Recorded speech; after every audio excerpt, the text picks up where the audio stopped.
Dino Luzi energy drink. Yeah, it's that good.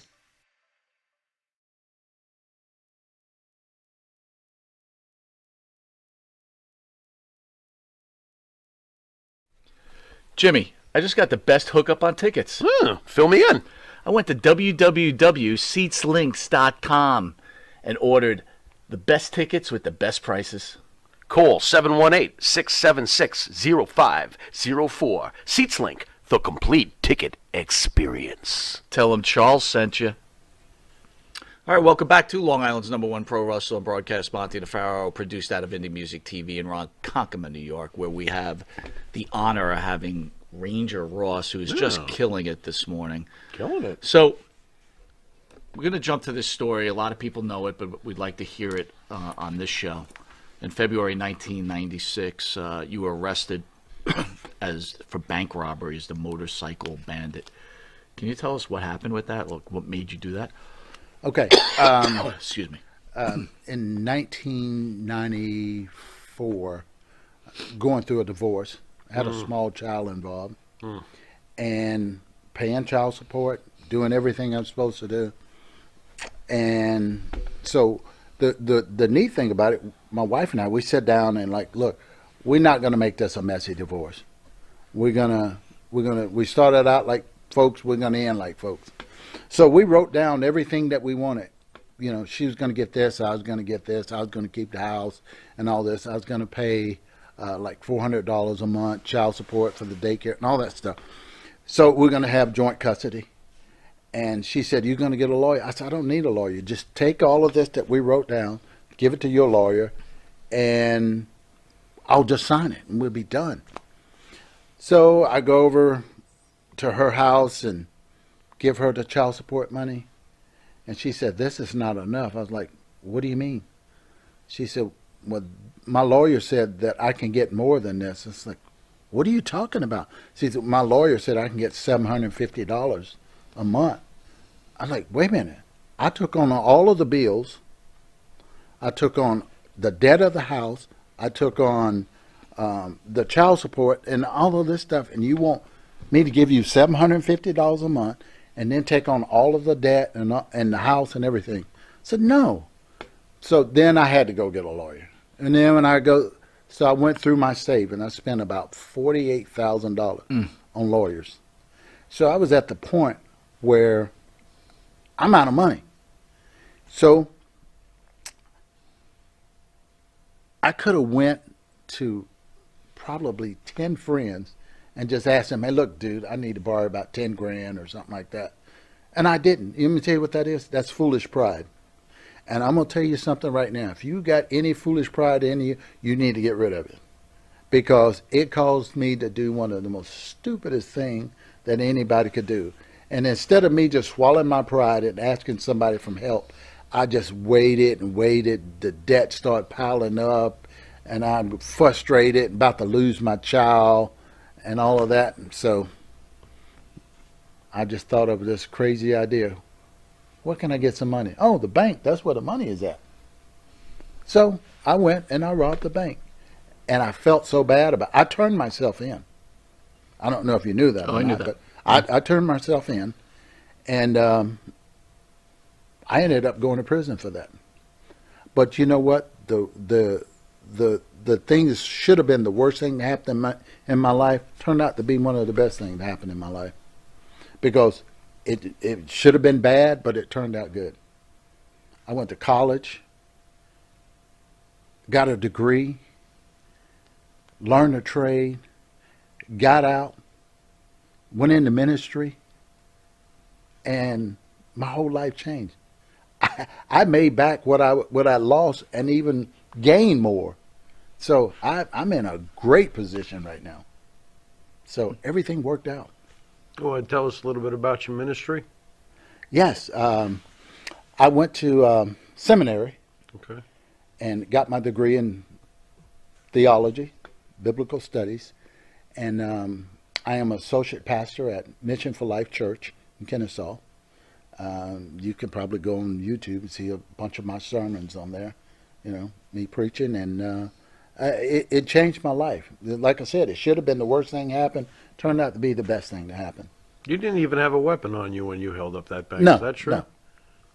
What'd you I do? went- Put your finger through your shirt? I mean, how do you get them to give you the money? I don't want to make a joke of it, but No, seriously, no, how'd you you, just how'd, go in. how'd You you do this? You just put your hand in your pocket and say, "Hey, look, give me the money," and they're trained to give you the money. Okay. So that's all you got to do. So when you're at home, you know, you have the money and you can't concentrate. You're like, I just can't do this. Can you tell us like how it felt making that decision to turn yourself in? That had to be such, because now you're gonna miss your daughter, your child's. Had you growing gotten away up. with it? Basically, if you Yeah. didn't turn yourself in, did you Yeah. get away with this? Yeah. Wow. The Yeah, well, motorcycle. you know, the bandit. thing is Amazing. that Conscience. Amazing. I got to tell you this. Before all of this happened, I had a calling to go into ministry, and I was like, you know, God, I think you got the wrong guy. got the wrong You guy. got the wrong. You got the right plan, but the wrong man. And I was like, no. Okay. And I fought it. Matter of fact, I went to church one day, and I went down. They asked anybody went, and I just could not stop crying. I was just boo-hoo, and everybody like, man, what's wrong with you? What's wrong with you? And I knew I had that calling, and I was running from it. There's a story in the Bible about Jonah, and most people don't realize how Jonah ended up in the belly of the whale. Well, I'm going to give you a little brief synopsis of it. God told Jonah to go down to Nineveh and preach to those people, those heathens down there. I'm not doing it. And he said, look at you. That's a biblical scholar over there. He is. And he He said, was an I'm elder not also. doing it. I'm not doing it. He didn't like those people because they was heathens, and they had his folks in captivity for several years. So he got on a boat and went to Joppa, which is in the opposite direction. And when he got on the boat, God like, hey, look, I told you to do this. And he made the waves and the wind and the ship about to crash. And they go down like, hey, what's going on? Who did this? And he's like, okay, it's me.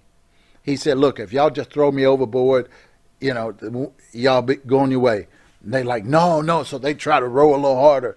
And they got back. They look, dude, we got to get rid of you. So they threw him overboard.